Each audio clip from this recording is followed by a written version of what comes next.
Pardon? On n'a pas de son sur Twitch. Comment ça, il n'y a pas de son sur Twitch? Comment ça, il n'y a pas de son sur Twitch? Ça ne va pas du tout. Non. Ça ne va pas du tout. Il n'y a pas de son. Ça ne vient pas de moi, j'ai essayé sur PC et sur mobile. Ok. Ah mince. On arrive. On sait que vous nous entendez pas, mais ça va venir. Des fois, il faut juste relancer le live, ça arrive. Ah, il semblerait que des fois, il faut juste relancer le live, ça arrive. C'est pas possible. Si. Vous vouliez pas nous couper pendant la J'ai été présentation? coupé juste au début de mon truc de sourd.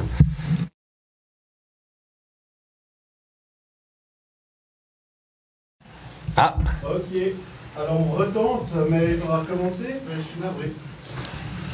Mais c'est pas grave. Écoute. Relance le live. On est live.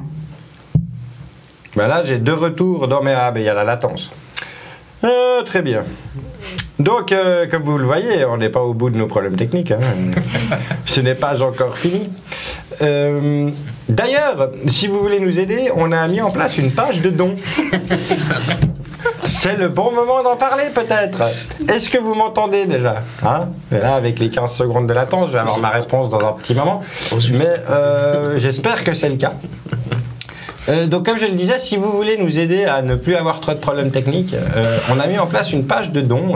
C'est en dessous dans la petite onglet bio, il y a un petit cadre avec marqué dons. Et vous pouvez aller dessus si vous voulez nous faire un petit cadeau par-ci par-là pour les fins d'année. On sait bien que les cadeaux de Noël ont déjà dû sans doute piocher dans votre porte-monnaie, Roll-Event, la Cyberconf. Mais si vous avez encore un petit quelque chose, bah, nous on prend. On a une petite liste de matériel pour améliorer le studio, donc du coup ça irait, ça va partir là-dedans. Donc on va reprendre avec la présentation des personnages. Du coup, est-ce que vous avez entendu la présentation de Stéphanie? On va voir, oui, je crois que oui. Où est-ce que vous avez commencé à nous entendre, chers amis? Ouais, ça c'est une bonne question. Ou est-ce qu'on reprend depuis le début et puis comme ça on est sûr que vous connaissez tous les personnages finalement, hein? La vraie question, c'est quand est-ce qu'ils ont commencé à plus nous entendre? C'est Ah ça. oui, mais est-ce qu'ils nous ont entendus, tu crois, au début? Alors ça, c'est S'ils ont entendu Stéphanie. avec le lag, c'est compliqué de savoir. Hein.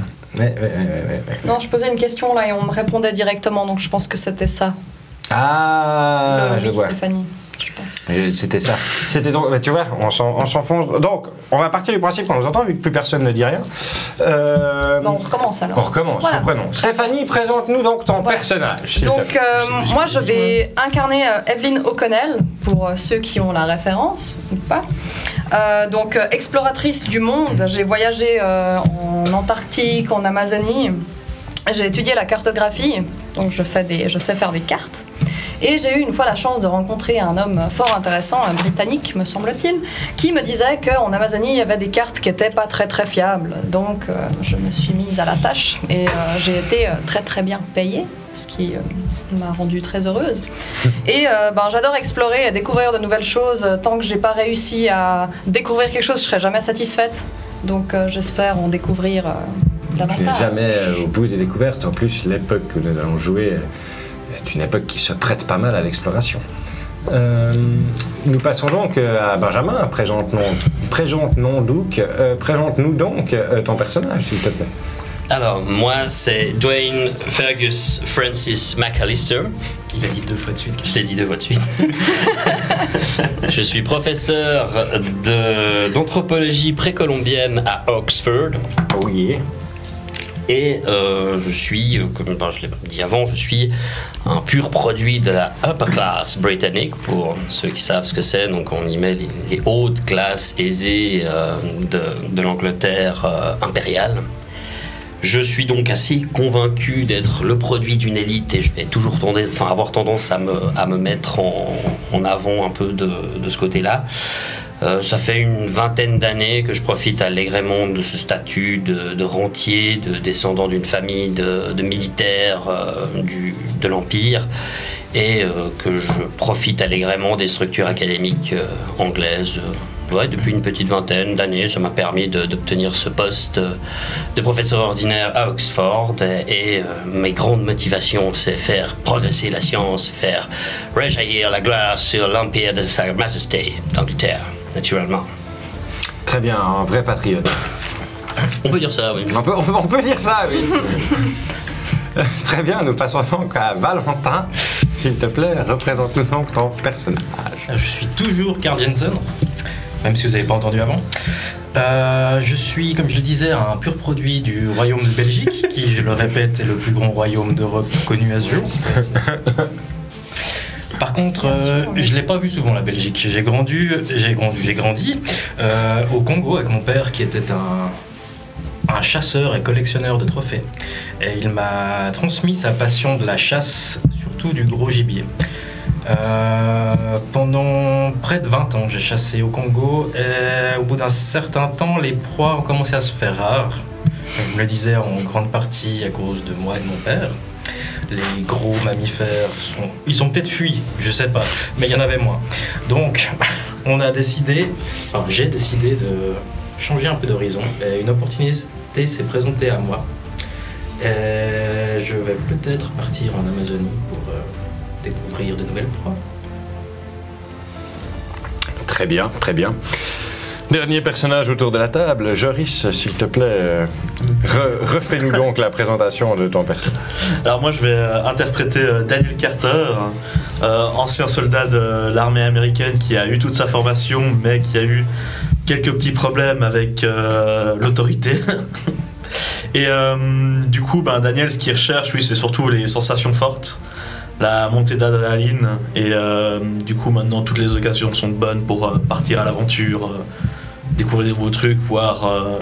Homme d'action, prêt pour n'importe quelle mission. Exact. Très bien, très bien. Donc, j'avais commencé à l'expliquer quand on m'a dit qu'on ne m'entendait plus, mais nous sommes donc en 1939, période relativement merdique. Vous avez été convoqué par le charmant professeur ici. Ces gens sont dans ta liste de contacts. Tu as une liste de contacts assez large pour monter des expéditions en recherche de nouveaux indices et de nouvelles informations sur l'origine des tribus et des peuples amazoniens et d'Amérique du Sud. Tu as un peu épuisé ta liste de contacts car tes dernières expéditions n'ont pas été extrêmement fructueuses, disons. Ça a été un peu difficile de payer tout le monde, il y a eu moins de retours qu'espéré. Et en épluchant un peu ta liste de contacts, tu as finalement quand même réussi à avoir le retour de ces trois personnages qui ont accepté, avec les peu de moyens que tu as, car le British Museum commence à revoir tes budgets à la baisse, a tendance à sponsoriser d'autres expéditions de manière un peu plus conséquente, et tu as réussi à négocier avec ces trois personnes, en tout cas une entrevue, lors de laquelle tu pourras voir si ils sont prêts à partir avec toi en Amazonie pour explorer cette nouvelle piste que tu aurais eue sur une cité sœur du Machu Picchu. Bienvenue dans la lower class. Donc je te laisse expliquer où tu reçois tes collègues, tes convives, tes futurs employés, afin de leur vendre un peu cette histoire. Donc j'ai mon bureau au British Museum, c'est ça? Tu as ton bureau au British Museum, tu peux les recevoir dans ton hôtel particulier, sans doute aussi, comme tu le préfères. Non, mais je pense que je vais justement, je vais éviter que le chasseur vienne salir mes moquettes. Ok, ça commence bien. Du coup, je vais les convoquer au British Museum. Et je leur envoie, je suppose, un télégramme, du coup, en 1939, ou même je pourrais aller demander à ma secrétaire de les appeler par téléphone. Gloria, auriez-vous l'amabilité d'appeler Madame O'Connell. O'Connell Monsieur, rappelez-moi, il est un peu rustique comme ça. Jensen. Et ainsi que le soldat américain. Carter. Voilà. Monsieur Carter, voilà. S'il vous plaît. Gloria, auriez-vous l'obligation d'appeler ces 3 personnes pour un rendez-vous à 16h, l'heure du thé? Je rappelle que tout notre empire a été bâti autour de ce délicieux breuvage. T'es mal barré, hein. Bien entendu. Avec plaisir, professeur. Elle part vers son bureau et elle va lancer des coups de fil. Vous recevez chacun un coup de fil de... et comment tu l'as appelé? Alors, il s'appelle Gloria. Gloria, la secrétaire. De Gloria, la secrétaire du professeur, qui vous enjoint de venir, selon vos disponibilités, le plus vite possible, au British Museum pour une entrevue avec le professeur pour une expédition. Vous savez tous que le professeur a eu quelques mauvaises expériences sur ses dernières expéditions, mais ça ne veut pas dire que la prochaine ne sera pas bonne. Vous savez tous eu quelques déboires sur des anciennes expéditions qui ne se sont pas passées comme prévu. Vous savez un peu ce que c'est, donc vous êtes prêts à l'entendre, je suppose. Vous pouvez donc sauter, faire une ellipse jusqu'au moment où vous réunissez au bureau du professeur pour ce rendez-vous. J'ai un petit salon pour prendre le thé dans un style assez victorien, pompeux, voilà quoi, petit mobilier bien dégueulasse, mais on a le sentiment que il y a comment dire, un reflet d'un statut social. Ouais. Voilà. Des petites dorures et tout. Ouais. Vous rentrez donc au British Museum, on vous indique le bureau du professeur qui se trouve au 2e étage, et vous arrivez devant une grande porte ouvragée, une grande porte de bois ouvragée avec une belle plaquette en laiton comme ça, avec le nom du professeur inscrit en lettres sombres comme ça. Et la porte est entrouverte. Entrez, mes amis, entrez. Venez partager avec nous une petite tasse de thé.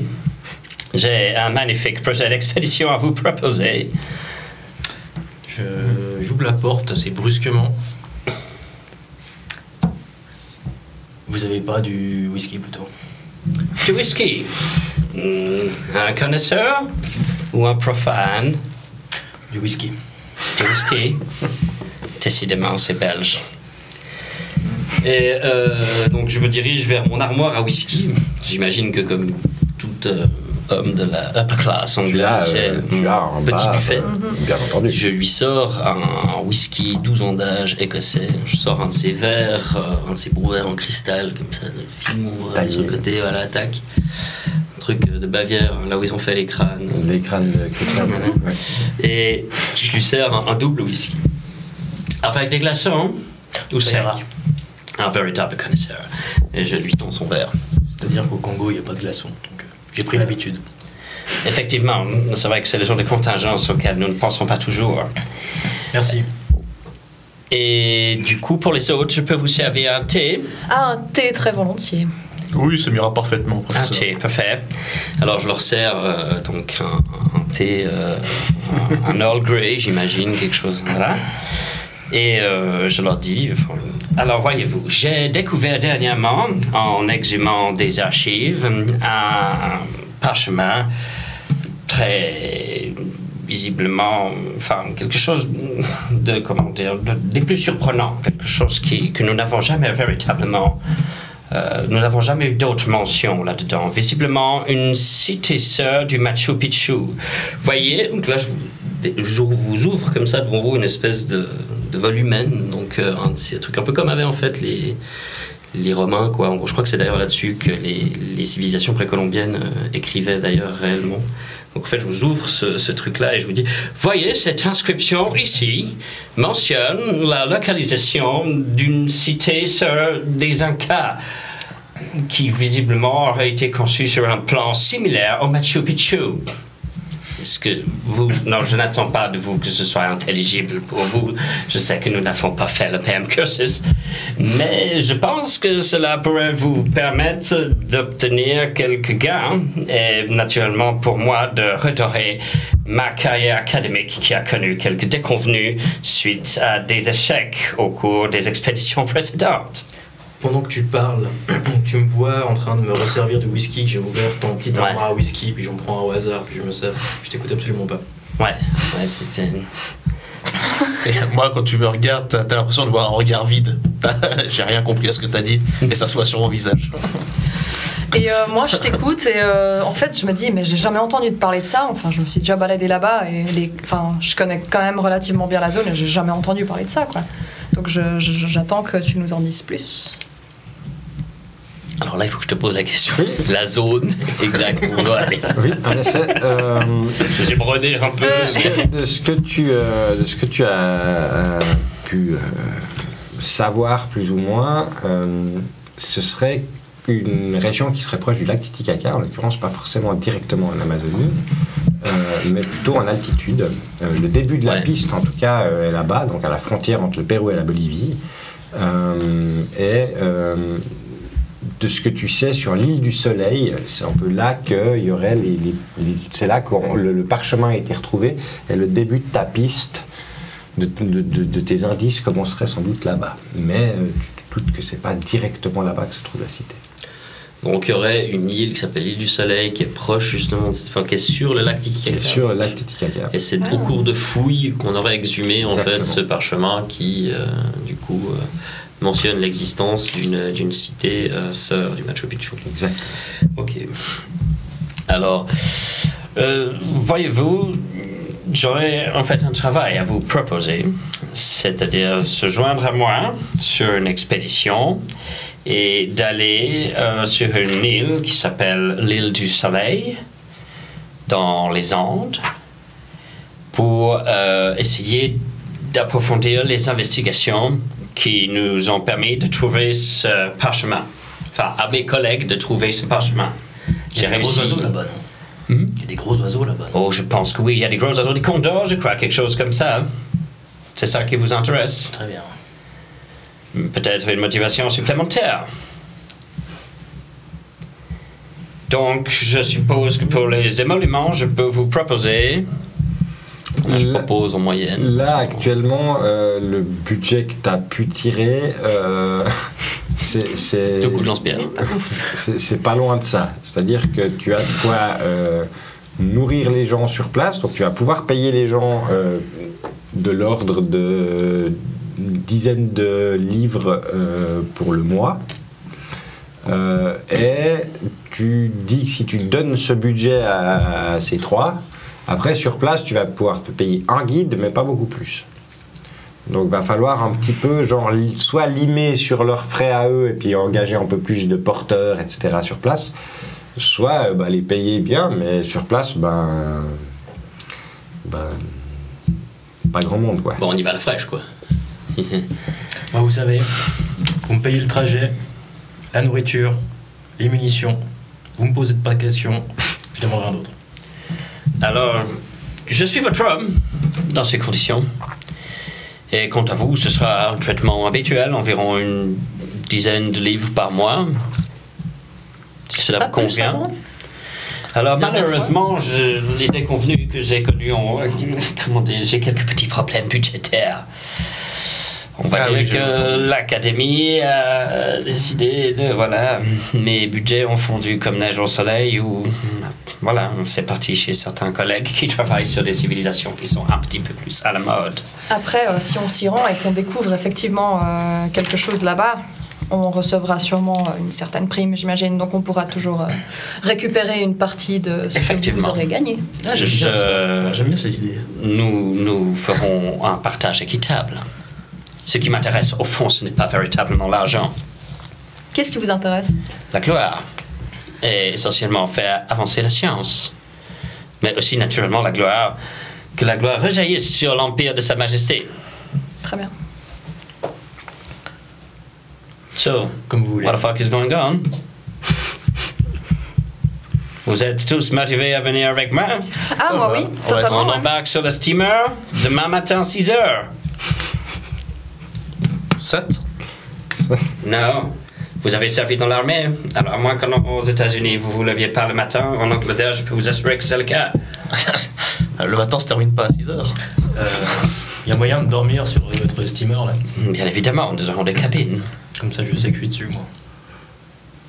Ah, vous pouvez. Ah, vous êtes sûr de dormir dessus? Vous pouvez si vous voulez. Les Belges, décidément, je ne les comprendrai jamais. Mais. En effet, il y a un bateau transatlantique qui part demain à l'aube. Je pensais qu'on n'y allait pas en radeau, quoi. Ça risque d'être une autre expédition. Donc, par résultat, vu que tout le monde est motivé, je vous donne demain un rendez-vous à 6 heures sur le steamer. Je vous prie de prendre votre équipement. Je suppose que ce n'est pas votre... Enfin, pour la plupart d'entre vous, ce n'est pas votre première expédition. Ah, pas du tout, non. Pas vraiment. Donc, vu que vous êtes chevronné, j'imagine ne pas avoir besoin de vous briefer sur la question. Et je me réjouis de vous voir demain matin. Je vous donne le nom du steamer, je sais pas... Quand vous prenez une péniche pour rejoindre la côte sur la Tamise, Ouais. et après vous prenez On le prend à Douvres, je pense. le Enfin, Majestix. c'est plus un steamer, de toute façon. Le Majestix. le Majestix qui est Le sister ship du Titanic, cool. ah bon, exactement. Ouais, cool, c'est pas le bon terme. Ok, ouais. Comme c'est cool, non, tais-toi. Non. Et donc, du coup, Voilà, le Majestix qui part en effet assez tôt, de bonne heure le matin, le lendemain de la côte anglaise. Majestix, ça marche. le Majestix. Est-ce que, professeur, avez-vous d'autres choses à communiquer à vos 3 comparses? Je n'ai rien à communiquer à mon équipe. Je me réjouis de faire cette expédition avec vous et j'espère qu'elle sera des plus fructueuses. Ah, je l'espère bien aussi. Disposez de vos soirées. Très bien, tu renvoies tes collègues chez eux pour passer la soirée avant de se retrouver le lendemain matin. Tu arrives tout de même le soir à avoir un exemplaire de la Gazette de la journée que tu n'as pas encore eu le temps de consulter, et tu remarques qu'en 4e page, il y a un article sur le Berliner Museum qui a lancé récemment une expédition en Amérique du Sud menée par le brillant professeur Stockheimer qui est un anthropologue de renom et qui t'a déjà devancé sur une ou 2 autres expéditions où le British Museum a décidé d'annuler ton expédition parce que justement Stockheimer était déjà sur place et avait déjà fait des fouilles assez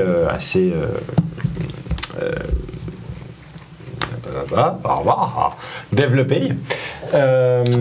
Approfondies, merci. Des fouilles approfondies, c'est bien en plus. Ouais, ça. Ça marche bien. Et du coup, là, tu vois dans l'article qu'il semblerait qu'il lance une expédition pour les hauts plateaux des Andes et le lac Titicaca. L'expédition part dans une semaine. Donc, pour une fois, tu as un peu d'avance sur Stockheimer. Ok. Il me semblerait. T'as Némésis. Ma Némésis. Je m'exclame. Fucking Nancy! En effet, bien entendu, Stockheimer, comme la plupart des scientifiques allemands, fait partie du régime et semble avoir un grade assez important dans l'armée lui aussi. 2 petits S stylisés sur... L'expédition est bien entendu sponsorisée de manière grandiloquente par le régime allemand. Et il semblerait que le chancelier soit en grand féru d'histoire et de mythologie. Ainsi, il n'est pas étonnant que Stockheimer soit envoyé par là-bas. Voici donc un peu les bonnes nouvelles que tu obtiens dans la journée. Est-ce que vous voulez faire quelque chose pendant la soirée à Londres, de spécifique, avant de vous retrouver au bateau? Pour moi, rien de spécial. Préparer mes affaires, du coup. Je vais faire le plein de munitions chez un bon armurier. Et ensuite, je me dirige vers le Majestic pour trouver un endroit où dormir. Ok, donc en effet, tu dois prendre une péniche pour rejoindre la côte. Il y a des péniches un peu toutes les X heures. Oui, il y a pas mal de péniches qui font l'aller-retour entre la côte, que ce soit pour trimballer des marchandises ou des voyageurs. Donc tu arrives assez facilement à trouver une embarcation pour te retrouver sur la côte. Ça te prend, vous allez vous arracher les cheveux, je vais donner un horaire comme ça, mais ça prend, on va dire, 2 heures de te retrouver sur la côte. Le steamer part apparemment pour les 8 heures le lendemain à peu près. Très bien. Et moi je fais ça, je prends cette péniche et je vais m'annoncer au bateau.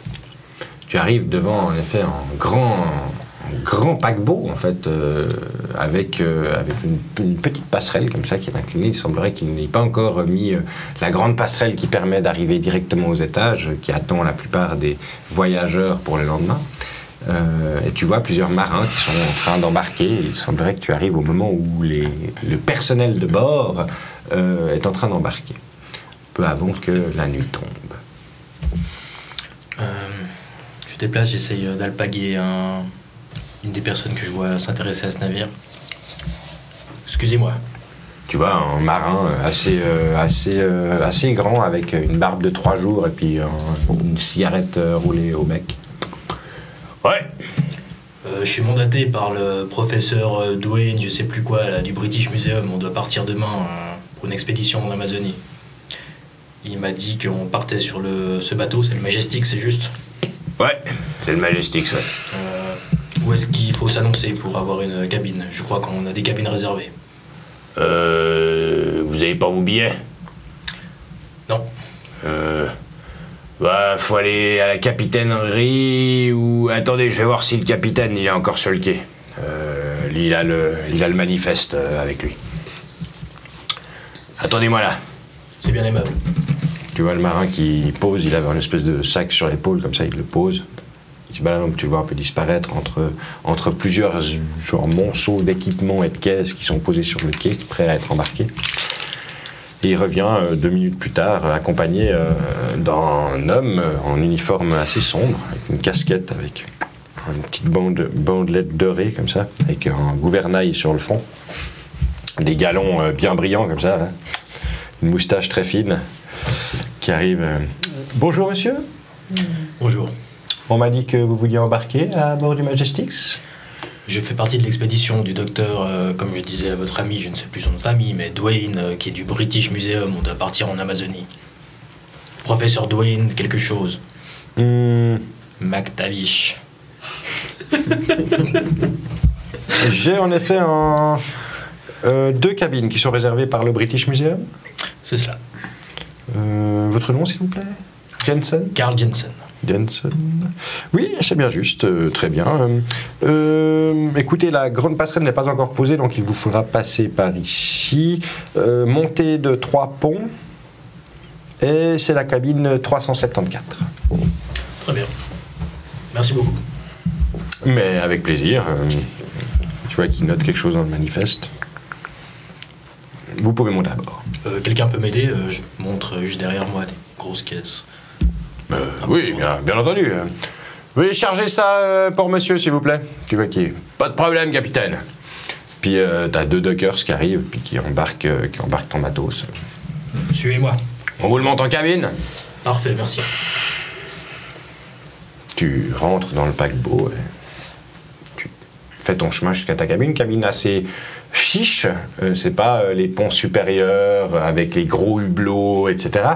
Vous avez une cabine pour 2 personnes, des couchettes superposées et une petite table où vous pouvez vous mettre à 2 pour prendre le thé. Les douches et lavatories sont sur le pont, ils ne sont pas par cabine. Très bien. Parfait, merci. Je me mets dans ma cabine et je vais me coucher. Je vais me coucher. Tu ronques. Les autres, pendant cette soirée, Est-ce que quelque chose de spécial vous vient à l'idée? Non, rien de particulier. Moi, je pense que je prépare mon matériel, donc mon matériel de fouille et tout. Donc, mes petites truelles, mes petits scatels, mes petits machins, mes petits réactifs. Et puis aussi, je pense, ouais, de quoi naturellement, enfin, je suis quand même anthropologue, je pense philologue, donc enfin, je travaille aussi beaucoup sur la langue, donc de quoi pouvoir traduire des manuscrits, enfin un peu tout ce matériel. Des codex de référence. Ouais, j'imagine assez éclectique du scientifique du XXe siècle, enfin de ce milieu du XXe siècle est comme beaucoup moins spécialisé que quelqu'un de maintenant. Donc j'ai un peu, enfin je prends tout un barda avec moi, je l'imagine un peu avec un sac beaucoup plus gros que lui. Très bien, donc tu t'embarques un peu ton merdier, tu as des malles aussi, Ouais. dans lesquels tu peux stocker ton barda. Tu t'équipes comme quelqu'un qui ne porte pas ses affaires, en gros. Qui croit qu'il ne va pas les porter. Qui n'a pas l'habitude de les porter. Ouais. Ça marche, très bien. Moi aussi, je vais récupérer toutes les affaires que je vais prendre avec moi. Je fouille dans toutes mes cartes que j'ai pour prendre toutes les cartes que j'ai de ces zones-là. Parce que cette expédition, c'est quand même assez étrange, parce que ça me dit vraiment rien, j'ai jamais entendu parler de ça. Donc je prends vraiment toutes les cartes possibles de la zone au cas où. Donc tu as quelques cartes du lac Titicaca. Ouais, j'embarque. Tu as aussi pu récupérer quelques cartes du Machu Picchu, car il commence à y en avoir. Machu Picchu, il a été découvert 28 ans plus tôt, donc c'est pas encore... Il y a encore plein de choses à découvrir sur la piste de l'Inca. Donc du coup, tu as quelques cartes de la région. Le lac Titicaca est relativement bien cartographié. Tu as peut-être même participé à en cartographier une partie. Tu as des cartes de la région sans être... disons qu'ensuite, dès que tu pars sur la Bolivie et puis que tu remontes ensuite sur l'Amazonie, ça commence à... C'est grand. Ouais. En tout cas, je prends tout ce que j'ai. Tout ce que tu as déjà sur le point de départ et puis un peu sur l'Amazonie. Et puis je prends aussi de quoi dessiner, faire des cartes, enfin tout le matériel nécessaire pour prendre des notes et très bien. Analyser la région. Des boîtes pour pouvoir conserver ton papier au sec. Exactement, etc. Ça marche. Et je prends aussi quelques munitions parce qu'on ne sait jamais. Avec mes armes, bien sûr. Très bien. Le militaire... moi j'ai préparé mes affaires, tout pour une expédition, donc je pourrais préparer mes armes, tout ce de quoi j'ai besoin, puis tout ce que je peux transporter moi-même tout seul en fait. Ok, tu pars en mode sac de montagne, voilà le pactage matériel militaire. Organisé minimum, ok. Tout ce que très bien, très bien. Vous vous retrouvez les trois au matin, probablement sur la même embarcation pour aller sur la côte. Car si tôt le matin, il n'y en a pas des dizaines qui partent. Et vous retrouvez sur le quai, à côté du Majestix, au matin. Toi, tu as sans doute eu le temps de te réveiller avant qu'il n'arrive. Vous arrivez probablement autour des 7h30, une demi-heure avant le départ du bateau. La grande passerelle est cette fois bel et bien montée. Elle donne accès directement au pont d'habitation du bateau. Alors, mes amis, est-ce que vous voulez prendre un petit breakfast dans le restaurant du bateau? Alors, très volontiers. Il faut peut-être manger relativement léger si jamais vous ne supportez pas forcément la mer. C'est possible qu'il y ait tout qui passe par-dessus le bastingage. Ça, c'est dans le meilleur des cas. Ah, moi, la mer, ça me connaît, donc ça devrait aller. Quand vous arrivez au restaurant, vous voyez déjà une table avec Du whisky. Avec un whisky. Il est 7h45. Avec il y a une cruche de whisky. une belle tasse d'un liquide noir qui te répugne certainement au plus haut point. Et une grosse assiette, comme si c'était un repas du soir, déjà pour mon petit déjeuner, déjà fini. Ouais. Ah, je vois que M. Jensen a de l'appétit de bon matin. Ah, salut. Bonjour. Bonjour, Vous n'avez pas raté le départ, c'est bien. Je Non, préférerais quand que même. vous me donniez quand même du monsieur. Je suis techniquement votre supérieur hiérarchique et j'apprécie ce genre de formalité à l'anglaise. Très bien, monsieur. Par contre, quand on sera dans la jungle, faites attention quand même. Ah, je sais pas tellement comment prendre ça. J'imagine que ce sont des menaces, non? Non, ce n'est pas vraiment une menace, non. C'est juste. C'est un avertissement. Non, les messieurs ne servent à rien dans la jungle. Oui, c'est vrai. Ça, c'est. A fortiori, je suis obligé de le reconnaître. Le genre de monsieur que j'ai déjà connu comme vous disent plutôt au secours dans la jungle. Nous verrons cela. Très bien. Pendant qu'ils étaient en train de discuter cordialement, moi je suis allée chercher du thé. Très bien, tu vois, Petit un buffet déjeuner. continental hein, avec des toasts, du beurre, des champignons, des saucisses, des röstis. Enfin, c'est des sortes des hash browns comme ça, c'est des patates un peu grillées comme ça sous forme de galettes, du bacon. Alors moi, je mange Un très déjeuner légèrement. anglais quoi. Moi je, Vas-y, Oui. fais. moi, je pense que je me fais une assiette à peu près aussi grande que celle de notre ami Jensen. Exact. Je vous aime bien. Je vous aime bien. Vous mangez bien. Donc l'assiette qui J'ai déborde confiance. avec un peu de tout parce que tout a l'air méga bon. Quoi. Mangez pendant que vous le pouvez. Tout à fait. Je fais des réserves pour quand on sera perdu quelque part peut-être. J'espère pas mais. Exactement. Moi, je mange très légèrement. Thé noir, un petit peu, enfin un ou deux toasts, et puis c'est tout.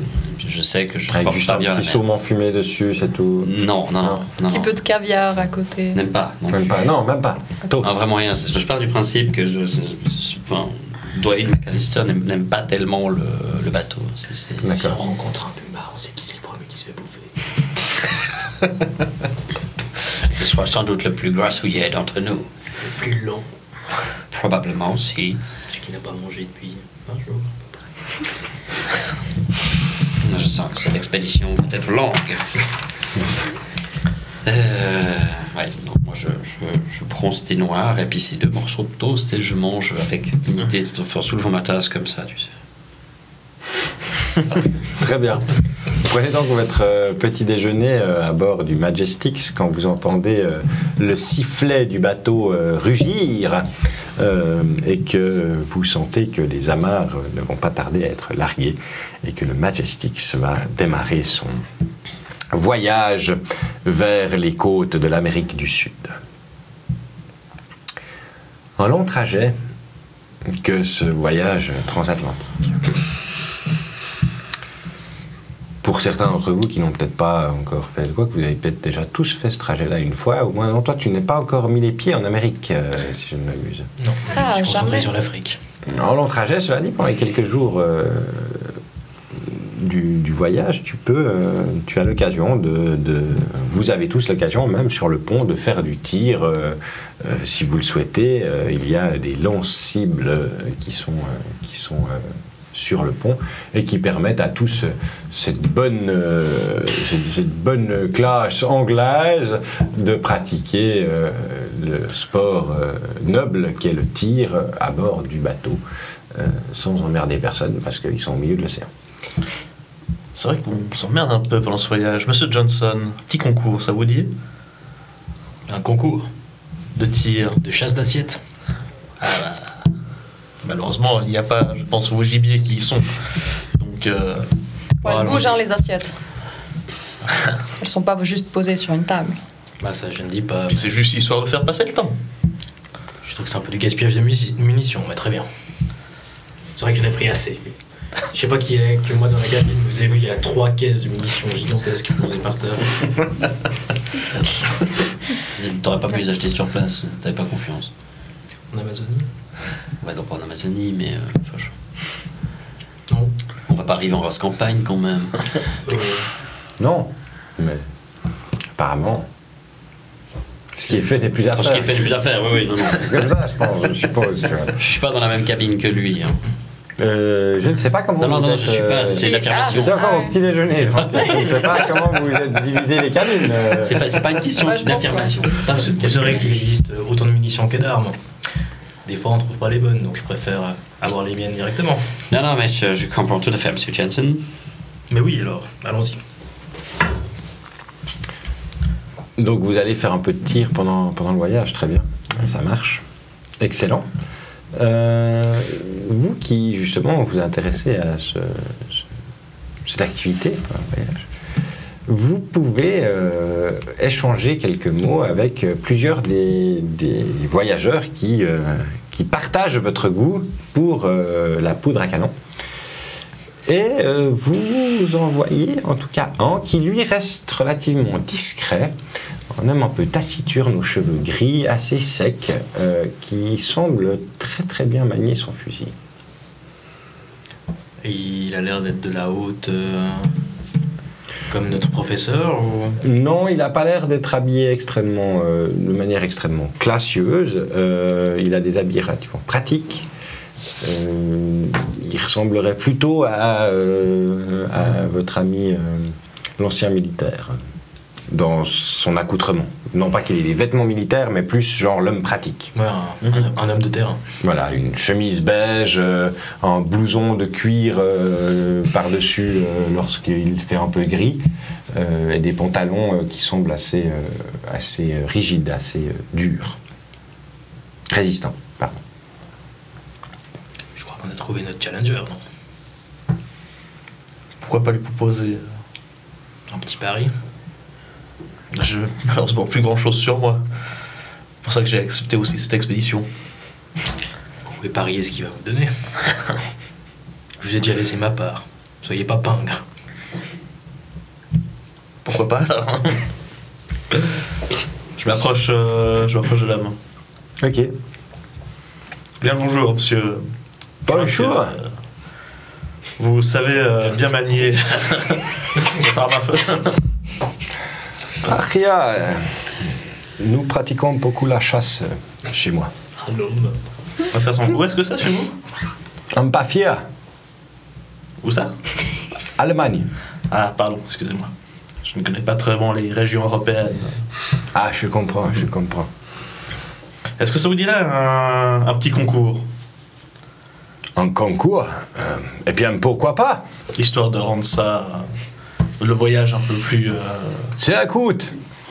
Allons-y. parfait. Quelle est la mise? Oui, quoi, 10 livres par Tu vois mois? qu'il en fait. recharge son fusil de chasse avec 2 cartouches neuves. Mhm. On gagnait quoi déjà? 10 livres par mois, mais je pense que t'es un peu long sur toi, à mon avis. Ouais. Non? Ouais, t'as Genre, un peu de rond sur toi, mais t'es pas riche, mais t'as Ouais. quelques sous sur toi. Ouais, t'as quelques livres sur toi que tu pourrais peut-être éventuellement. si j'ai la moitié que j'ai sur moi. C'est la moitié que t'as sur toi. Qu'est-ce qu'on va dire? Là, actuellement, t'aurais 8 livres. La moitié que t'as sur toi, c'est 8 livres à peu près. Je vous propose 10 livres en fait. Ok. Petit pari à 10 livres. 10 livres. Hein? T'as proposé combien? 10 livres.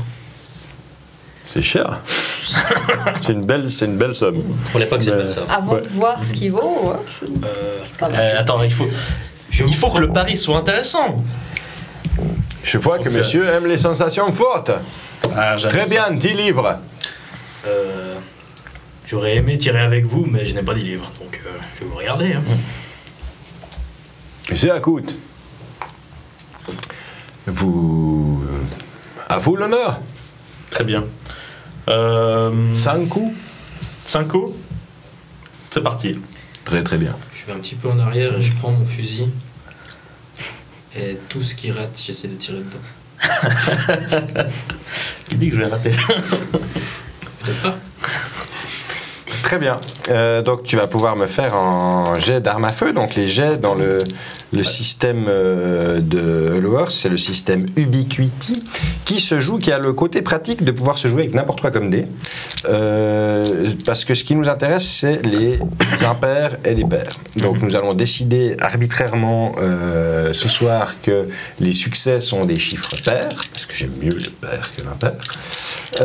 Et puis, du coup, tu devras lancer le nombre de dés qu'il y a sous ta compétence et me dire combien de pairs tu as fait et combien d'impairs tu as fait. Donc je suis niveau combien de 7. réussite, le reste on s'en fout. Je suis niveau 7, je lance 7 dés. Exactement. C'est parti. Alors premier tir du coup. Donc tu lances n'importe quoi comme dé, c'est ça? Exactement. Ok. 5.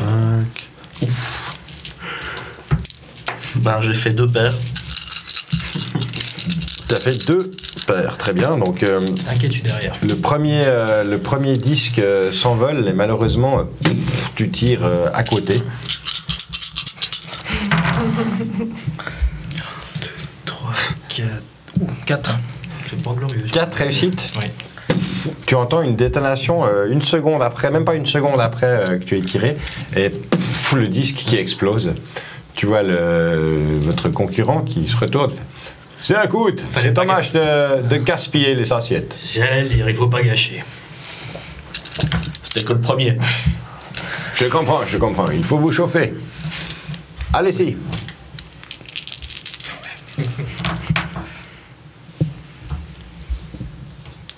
Quatre. Tu laisses voler la deuxième assiette, tu alignes ton tir et tu l'exploses. Encore? Là, 5 tirs. Allez. 4 encore. Tu touches ta troisième assiette, donc 2 sur 3 pour le moment.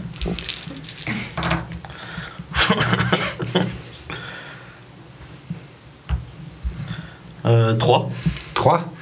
Tu touches la quatrième assiette, mais elle n'explose pas en l'air. Tu sembles l'avoir touché un peu sur le côté, comme ça il y a un morceau qui éclate, mais le coup est moins décisif. Mais il comptera quand même. Je peux tenter de l'exploser. Tu peux.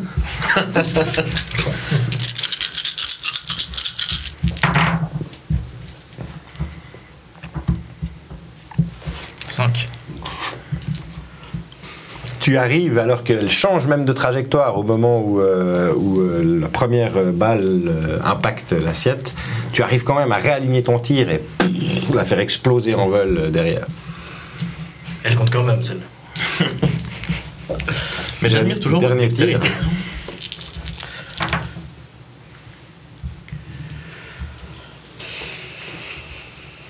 Six. Là, elle explose. Elle a à peine le temps de partir que tu la chopes, elle explose en l'air. C'est un coup. 4 sur 5. 4 sur 5. C'est un coup. Je vous en prie, à vous. Voyons si je fais si je suis à votre niveau, monsieur. Je fais pareil avec l'allemand.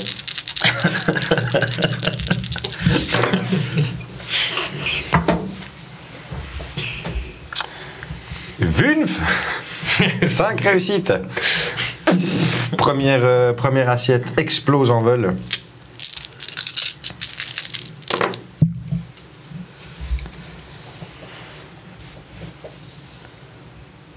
La deuxième est manquée. Alors qu'il tire, il semble avoir mal ajusté son tir. La deuxième assiette, il manque la deuxième assiette. C'est nul, ça. Ouais, pareil, 3. 3. Malheureusement, tu n'arrives pas à atteindre l'assiette avant qu'elle plonge au large dans l'Atlantique. Quel gaspillage.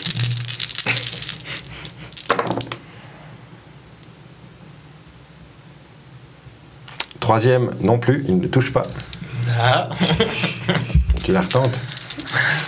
Faut savoir s'arrêter quand on a 8 heures.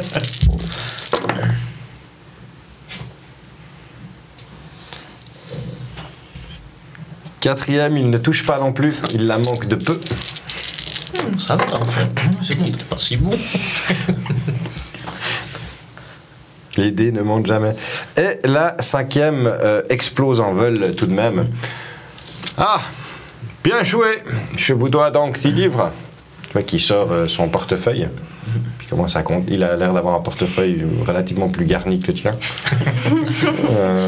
Il sort 10 livres, il sort un gros billet. Je vous remercie, en tout cas. Merci à vous. Puis je tends la main à Carter. Enchanté. Klaus. C'était un plaisir. Moi de même. Toujours un plaisir de faire des défis de temps en temps. Ça passe le temps, d'autant plus que ce voyage est pour le moins ennuyeux.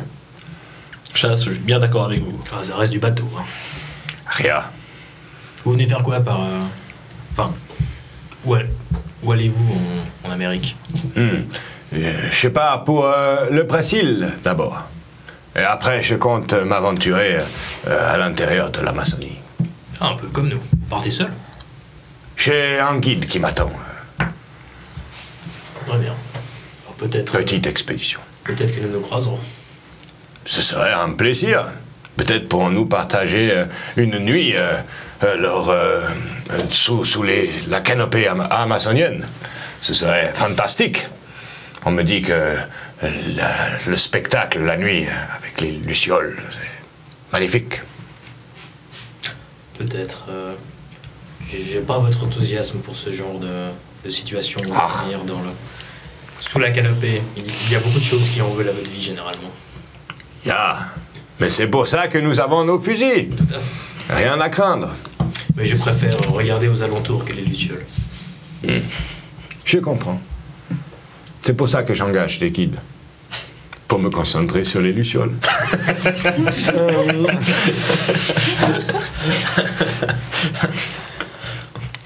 Vous échangez donc quelques courtoisies avec ce monsieur. Et vous repartez. Vous, quelles sont vos activités un peu pendant le voyage que vous souhaitez Alors, qu'est-ce qu'il y a comme activité sur le pont, dans le bateau Alors, il y a une espèce de jeu de palais où tu dois être un peu comme une espèce de curling. Mais sans glace. Qui se joue exactement, sans glace, qui se joue sur le pont. C'est une espèce de palais comme ça que tu pousses avec un bâton. Sinon, il n'y a pas grand-chose à part du tir. Il n'y a pas vraiment de pêche. Ils font pas vraiment de la pêche pendant le voyage. Mais ouais, il n'y a pas énormément d'activités. Il y a une maigre bibliothèque à bord du bateau, elle est assez confortable, mais ne comporte pas des milliers d'ouvrages, quoi. Ouais, c'est un voyage assez... Ben moi, je vais aller voir là où il y a l'espèce de jeu avec les palais. Là. Très bien. Tu vois qu'il y a plusieurs personnes qui semblent beaucoup s'amuser à ce jeu. Il y a plusieurs sortes, il y a plusieurs endroits où tu peux le faire sur le pont. C'est des espèces de zones comme ça. Les règles sont assez simple finalement. L'idée est de rapprocher le palais que tu fais glisser sur le pont le plus proche de certaines cibles qui rapportent tel ou tel point et de dégager les palais des autres pour éviter qu'ils ne gagnent de points. Ouais. C'est assez, somme toute assez facile. Est-ce que tu souhaites t'opposer à certains des joueurs sur place? Alors je pense, ouais. Ouais. Très bien, Je vais essayer. tu vois un gentleman anglais qui semble pratiquer ce sport de manière assez capable. Bonjour. Mais bonjour. Une partie vous ferait-elle plaisir? Très volontiers, monsieur. Excellent. Tu vois qu'il ramène, vous avez chacun 3 palais. Il ramène les palais, il y en a les bleus et il y en a les rouges. Il te tend les 3 palais bleus. À vous l'honneur. Très bien. Alors, t'as dit que c'était quoi avec une espèce de tige? Ouais, t'as une espèce de grand manche comme ça qui est recourbé au bout avec tu vois, un creux comme ça dans lequel tu peux loger le palais puis tu le pousses comme ça. Okay. Puis ça glisse sur le pont. Alors, tu tentes je tente le l'expérience. premier, ouais. Tu peux me faire un petit jet en dextérité. Donc tu prends le nombre de dés que tu as sur dextérité. Dextérité. 1. Tu glisses ton palais, tu as mal dosé la force, tu vois qu'elle passe les cibles, et puis le palais passe les cibles et vient taper contre un mur qui est 1 mètre derrière. Ouais, trop de force. Ouais, tu as mal jaugé à quel point le pont était glissant. Ouais. C'est tour par tour, j'en envoie un, Ouais. il envoie le deuxième. Exactement. Il fait une réussite. Il arrive, lui, à glisser, il dépasse juste la dernière cible, mais est quand même dans la limite Ok, ouais. où il se raconte. Ok. Toujours dextérité. Toujours la même chose. 1.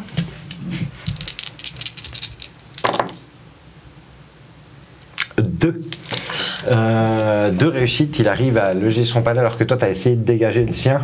Tu vois qu'il passe juste à côté, il le pousse un peu sur la droite mais pas suffisamment pour que ça ne compte pas les points. Et lui il vient loger son deuxième palais en garde du premier qui vient se glisser légèrement devant, ce qui va être plus compliqué de dégager les deux avec ton dernier palais. Ouais, donc je vais essayer de me concentrer vraiment le dernier palais pour essayer de choper les deux pour au moins les dégager le plus possible. Ça marche. T'arrives à dégager celui qui l'avait mis en garde. Malheureusement, avec le rebond, ton palais part sur le côté, ne dégage pas l'autre, ce qui fait toujours un point pour lui. On va voir s'il arrive à marquer en second. Il fait 2 réussites et arrive à placer en deuxième palais sur une des cibles. Eh bien, mademoiselle, jolie partie. Merci bien. Heureusement que nous n'avions rien parié. Enfin, pour moi, bien sûr. Oh, je ne joue rarement de l'argent. C'est vrai. Oui, je n'aime pas trop. Vous jouez pour le sport. Exactement, pour le plaisir. Voilà.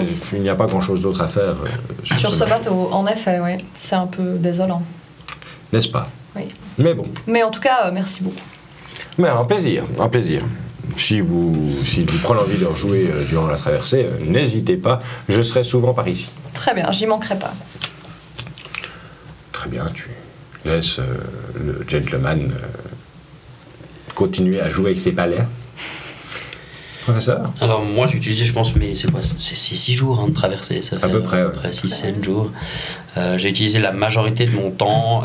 Je suppose quand même que dans la bibliothèque il y a des petits espaces de travail, j'imagine quand même. Il y a peut-être oui, exactement, il y a une ou deux tables. J'ai pris mes propres ouvrages et cartes et autres dans mes bagages et du coup j'ai travaillé en gros pour essayer de trouver toutes les mentions qu'il y avait de cette cité sœur du Machu Picchu dans mes ouvrages, quoi. Ouvrages de référence. Très bien. Et autres, quoi. Aïe aïe aïe. J'ai un lutin de Noël qui vient me mettre du scotch. T'as même pas montré ton bonnet. T'es nul. Très bien, donc tu essayes de faire plus de recherches sur cette fameuse grotte. Tu vois qu'il y a aussi quelques bouquins justement sur l'Amérique du Sud qui sont présents dans la bibliothèque. Rien de bien extraordinaire, mais tu trouves quand même quelques photos et autres retours d'expédition qui ont été notés dans certains livres du bateau. Tu peux me faire un petit jet en...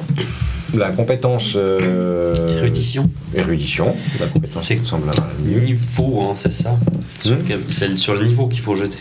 C'est sur le niveau, ouais. Donc le degré plus la base égale ton niveau. Donc 8 et 10.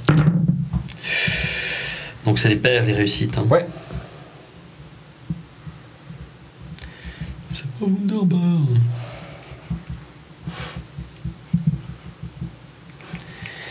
Ouais, deux réussites. Ah non, attends, c'est un 9, non, 2 réussites. 2 réussites. C'est pas Wunderbar, non. Mais 10, c'est... Tu cherches un petit peu dans les papiers que tu as pris avec toi, mais comme tu t'en doutais, tu n'es pas passé à côté d'indices que tu avais déjà en ta possession. Tu te remémores, cela dit, tu retombes sur une légende de création, dans la création du royaume Inca. Une légende de création du monde aussi, enfin finalement, où il semblerait qu'il y ait quelque chose à faire avec des frères qui auraient fondé l'Empire Inca. Ils étaient 4. L'an 2 était le plus fort. Et il a un peu attisé la jalousie de ses frères. Et ils l'ont, en fait, ils ont comploté pour le tuer, il semblerait, et qu'après, ils se sont un peu tous séparés. 2 d'entre eux se sont transformés en pierre lors de leur pérégrination. Et le dernier est arrivé en fait dans la vallée de Cusco et il a fondé l'Empire Inca avec sa femme.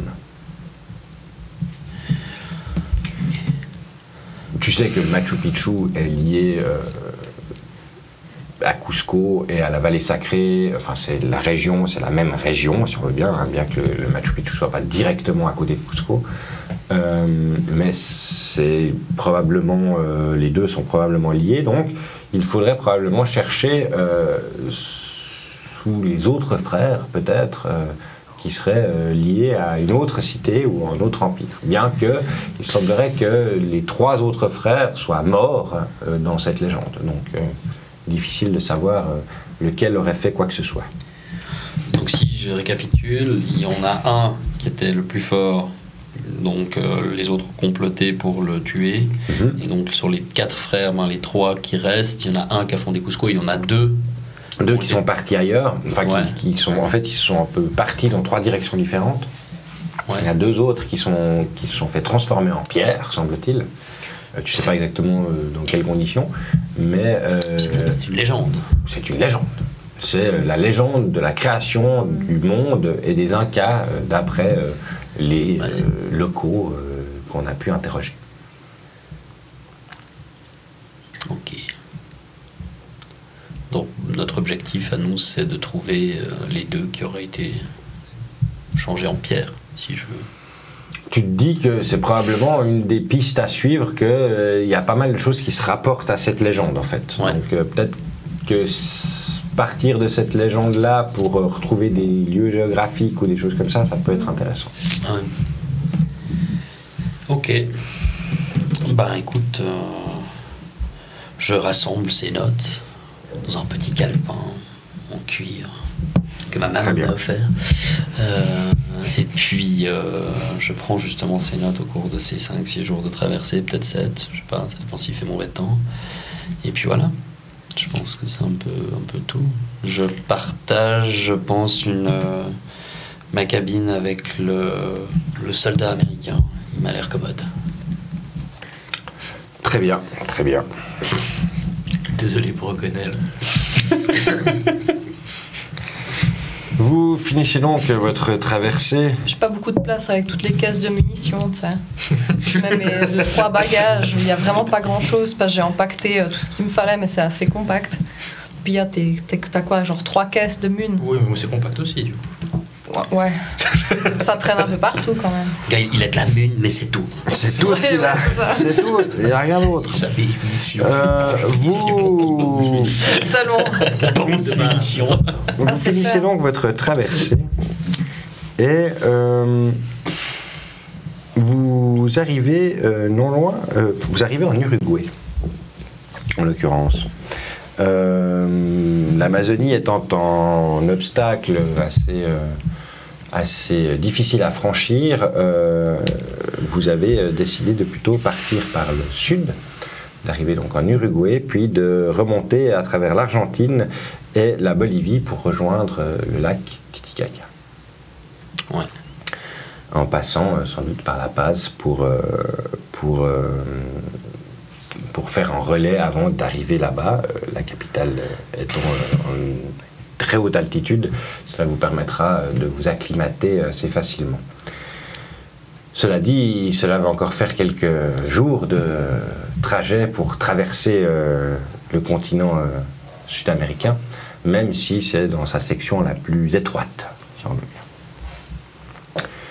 Arrivé en Uruguay, vous êtes attendu par un contact du British Museum sur place, un certain Pablo. Il vous attend avec une pancarte avec le nom du professeur écrit dessus. Et il attend au pied du bateau. Vous voyez un homme habillé assez simplement, assez chichement, avec un poncho comme ça, des sandales et un chapeau de paille.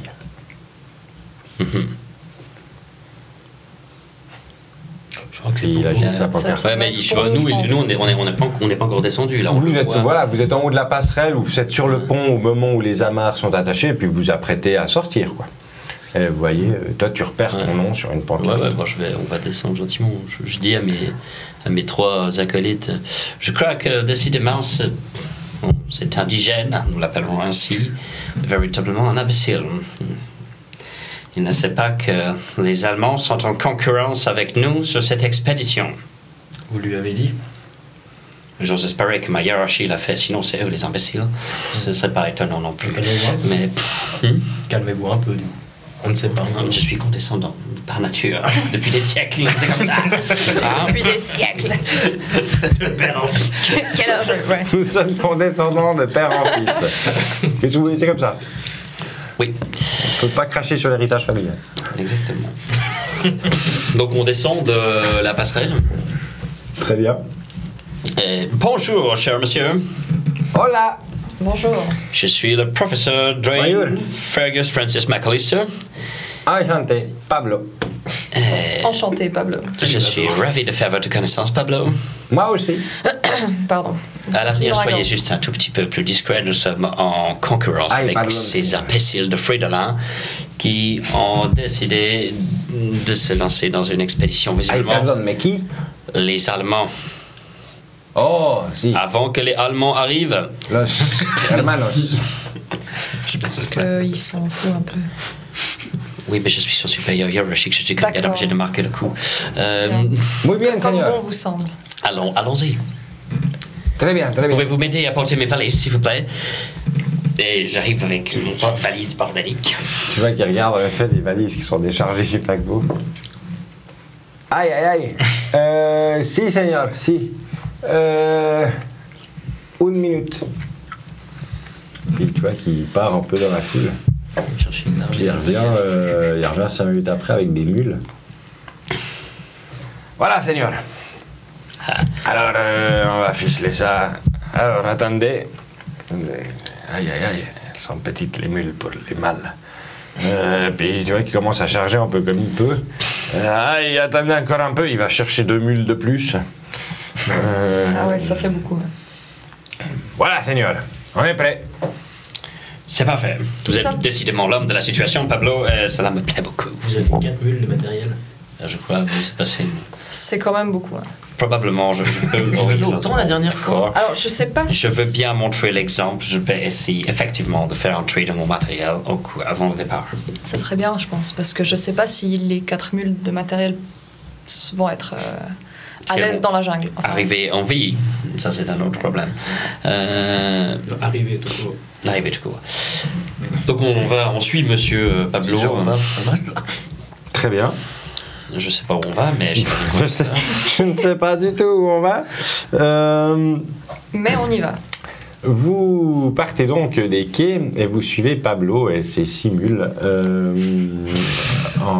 dans une direction quelconque.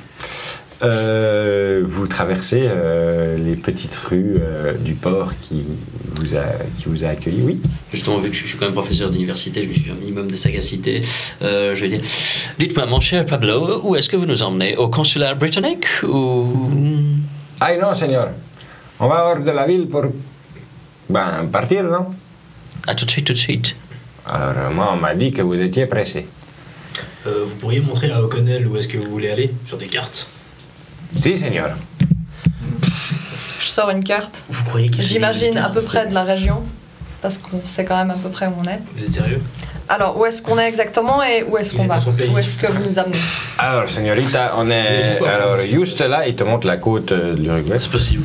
On est juste là, vous voyez, au sud de la petite crique là. C'est pas lire une carte. Même s'il est dans son... Alors, on va partir d'abord vers le nord-ouest. Après, on va franchir la. Comment vous dites la limite. La La frontière. La frontière? frontière. Avec l'Argentine. Hein? Après, on va marcher 3 semaines et demie pour rejoindre la Bolivie. Et après, 1 semaine masse pour rejoindre La Paz et puis le lac Titicaca. Donc là, avant de partir, on s'arrête quelque part pour prendre des vivres, j'imagine. Si. Ouais. Si. Sur la route, on a un vaquero, Gaillard les vaches, Ah ouais, qui s'occupe des vaches. d'accord. Qui sont hors de la ville. C'est un cousin à moi. Et on peut avoir, il fait de la bonne saucisson, des choses comme ça. Ok. Ça semble correct. Donc, pour rejoindre le lac Titicaca, ce serait à peu près probablement 1 mois et demi. Ouais, de ce que je sais de la 2 région mois. et même. de mon exploration, je peux savoir s'il dit n'importe quoi ou si... Tu penses Ça me que semble correct. ça te semble correct en mule. C'est-à-dire que là, vous êtes à pied en mule. Ouais. Donc ouais, ça te semble correct. Mais il y aura moyen d'aller plus vite. On pourrait aller plus vite. Ouais. Mais je pense qu'il faudrait qu'on fasse un Si peu on du est tri, là.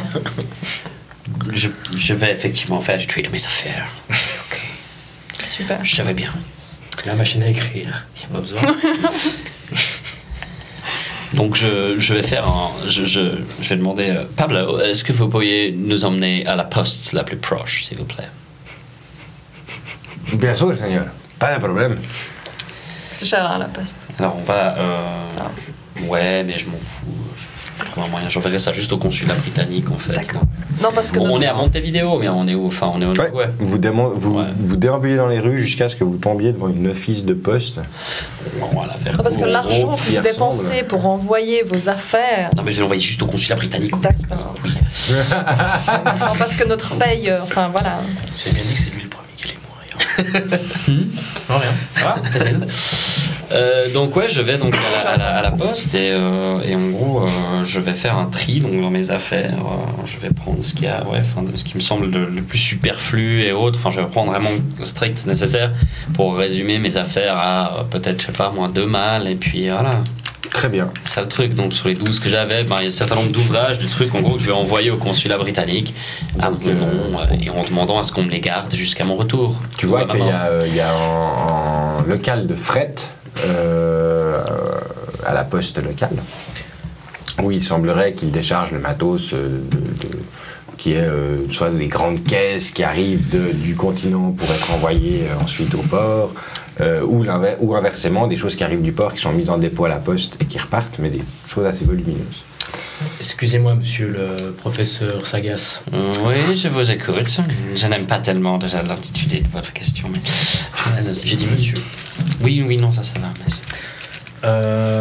Le problème, je pense pas que c'est le nombre de mâles, car que ce soit 12 mâles ou 2 mâles, on aura besoin d'une mule. Le problème, c'était la vitesse, ça n'a pas de mule. Donc vous pouvez garder les 12 si on garde des mules. Je sais pas si vous voyez... Oui, mais alors à ce moment-là, je peux réduire mon matériel de faire en sorte que ça tienne que dans des fontes de cheval et on pourrait y aller à cheval, peut-être. Par exemple, pour un sac à dos. Si c'est très cher, Mettre Pablo. sur Un notre sac dos. à dos, ouais, ça serait pas mal. Ou un sac à dos. Avez-vous un sac à dos? Si j'en ai pas, j'imagine que je peux en Tu acheter as un. un sac à dos. J'ai un sac à dos. Si j'en ai pas, j'imagine que tu peux en acheter un. Arrêtez de me casser les couilles. Très bien. Donc, tu vas quand même à la poste? Je vais quand même à la poste parce que j'aimerais quand même, il y a certains trucs, je pense, enfin, il y a des objets qui ont un intérêt pour Ouais. moi. J'ai pas envie de les laisser comme ça sur un bord de route puis d'y foutre le feu D'accord. en faisant des danses dessus à côté. Des bijoux, etc. Donc voilà. Alors que donc tu vas à la zone de fret avec ton matériel et que Pablo commence à détacher le matériel qui est sur les mules pour que tu puisses commencer à réaffecter tes affaires. Vous voyez Quelle perte dans de ce temps. hangar de fret, dans ce petit hangar de fret, vous voyez 6 grosses caisses. Mais quand je dis des grosses caisses, c'est des grosses caisses. Elles font genre 2 mètres de long, par 1 mètre 60 de haut, par 1 mètre 20 de large. Il y a quoi Et- écrit dessus? Sur le bord de la caisse, comme ça, vous voyez un magnifique aigle noir Ah ouais. qui se dresse fièrement avec une croix bizarre. Un symbole indien que vous reconnaissez en corrompu. Un peu retourné. Un peu retourné, voilà. Et tu vois en effet le symbole du Troisième Reich sur ces caisses. Bon, Enfin, il vous voyez semblerait tout ça. que. Ouais, tout ça. By Jove, ces maudits germains sont déjà là. Bah ouais. Je croyais qu'on avait de l'avance. Ah ben je croyais aussi, mais c'est qu'à l'église qu'on croit visiblement. Ça, c'est clair. Ok, ils auront besoin de beaucoup de mules, hein. Parce que pour transporter ça. J'imagine qu'ils ont peut-être des automitrailleuses ou quelque chose comme ça. Ils n'ont peut-être pas forcément les mêmes problèmes de budget que nous. C'est malicieux ça. On va essayer Sortez en fait les pieds de biche. de regarder. L'un d'entre vous aurait-il quelques compétences de... Comment dire? Quoi? Enfin, Vous voulez ouvrir ces caisses? Amateur ou quelque chose comme ça. Pour ouvrir les caisses, vous dites? Peut-être pas les ouvrir, mais c'est-à-dire regardez ce qu'il y a dedans sans que les propriétaires des caisses le remarquent. Donc les ouvrir. Donc les ouvrir, ouais. Oh, fucking bastard. Donc les ouvrir. L'a-t-il? Quelle vulgarité sort de votre bouche, Je pourrais professeur? essayer. Mhm. Je peux essayer, oui. Tu peux essayer, vous pouvez essayer. Ah, Le fucking bastard, je peux tenter le coup. alors tente le coup. Enfin, tentez le coup, cher monsieur. Excusez-moi pour ces familiarités.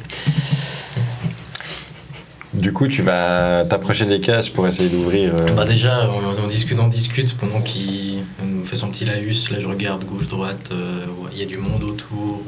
Il y a un peu de monde, des locaux qui sont en train de bosser, de déplacer du matériel, etc. Personne autour de ces six caisses, en l'occurrence. Il y a combien de personnel qui tourne un peu en rond? 7-8. Ah ouais. Dans un hangar assez grand. Hein. D'accord, ouais. Enfin, j'entends, c'est pas gigantesque, mais il y a beaucoup de fois où ils disparaissent dans une allée et puis où il y a personne qui vous surveille. Je regarde un peu Ok. les caisses sans avoir l'air de trop m'y intéresser non plus. Ouais. Elles sont scellées, c'est cloué. Non, tu vois que sur une des faces, il y a des espèces de latches comme ça, c'est des trucs que tu peux clic. Tu soulèves, puis t'as un petit crochet qui serre le couvercle. C'est peut-être des motocyclettes à panier adjacent.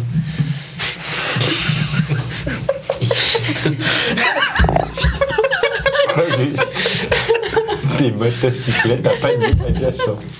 Je fais un peu le tour des caisses et dès que j'estime avoir un moment où personne me voit plus ou moins, je... Ok, fais-moi un petit genre de perception. Ça pue.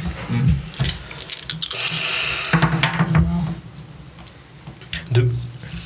Ok, tu regardes un peu autour de toi, il y a des amis qui sont en train de... Il y a un merdier pas possible, il y a les mules qui sont en train de chier dans le hangar, donc il y a un peu de diversion, on va dire. Toi, tu t'approches de ces caisses et... Clic. Tu ouvres une des latches, puis... Ça, c'est une espèce de double porte comme ça sur le bout d'une des caisses. Quoi. C'est peut-être des lingots d'or. Tu ouvres comme ça, il fait sombre dedans.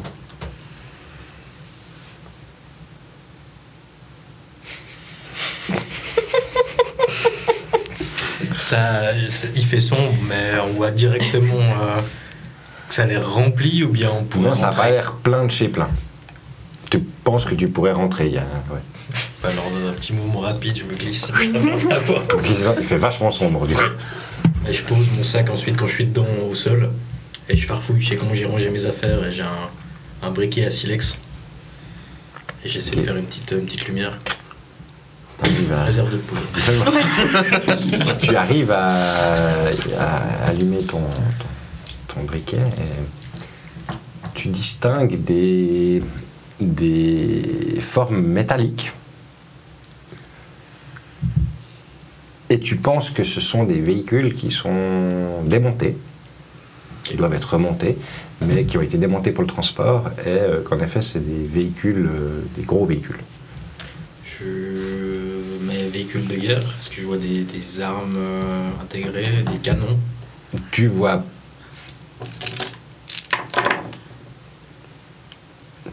pas de canon ou d'armes dans le matériel que tu as sous les yeux. D'après toi, tu es devant quelque chose qui ressemblerait plutôt à un camion, Jeep. Ouais. Ça marche.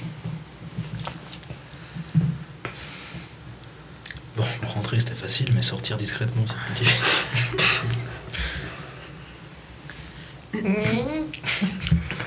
Alors que tu entrouvres la porte, tu vois juste un local qui passe à côté, mais qui t'a juste pas vu. Tu vas glisser, tu entrouvres, la voie est libre, tu ressors et tu retrouves tes amis vers les mules après avoir refermé, je pense. Alors, mon cher Jensen, qu'en est-il? Il semblerait que ce soit des véhicules de transport, type Jeep ou camionnette peut-être. Nous pourrions les... Elles sont démontées. Ah. Je me disais. Parce que sinon c'était assez petit quand même. Et je suppose que la notice est en allemand. Ça, c'est fâcheux. Et nous n'avons pas de carburant. Aussi, mais nous pourrions peut-être saboter le véhicule. Ah, il est déjà saboté, c'est bon. Non, il est démonté. Oui, bah. Non, il n'est pas saboté, c'est pas la même chose. Oui, non, si vous sabotez un véhicule, il faut le réparer. Là, il faut le monter complètement, donc je suppose.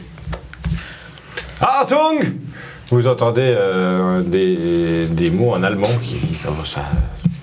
Vous voyez la petite rampe qui mène au hangar. Vous voyez la Et vous voyez un officier allemand suivi de 8 soldats qui sont en train de descendre comme ça, en rang serré, et qui rentrent dans le hangar et qui s'adressent en local. Nous attendons des livraisons de la mère patrie. S'il vous plaît, pouvons-nous prendre possession des caisses? Nous avons du travail. Le local approche. Si, señor. Attendez une seconde. Le manifeste. Là, voilà. Il prend un bout de papier. Si, il y a les 6 qui sont là. Et il y en a encore 2 derrière. Et voilà. Veuillez signer ici, s'il vous plaît. Pas de problème. Il remplit le formulaire. C'est à coûte. Est-ce que nous pouvons utiliser l'endroit ici? Si, señor, pas de problème. Sans problème. Puis là, les Allemands commencent à ouvrir ces grandes caisses, puis vous voyez que petit à petit, ils commencent à sortir des pièces détachées de véhicules. Et vous voyez en effet que, alors qu'ils ouvrent la 3e caisse, vous voyez qu'ils sortent des armes qui pourront embarquer sur les véhicules et qui s'arrêtent, dont en effet une mitrailleuse lourde qui semble être prête à être installée sur une Jeep. Les Allemands semblent déjà présents en Uruguay.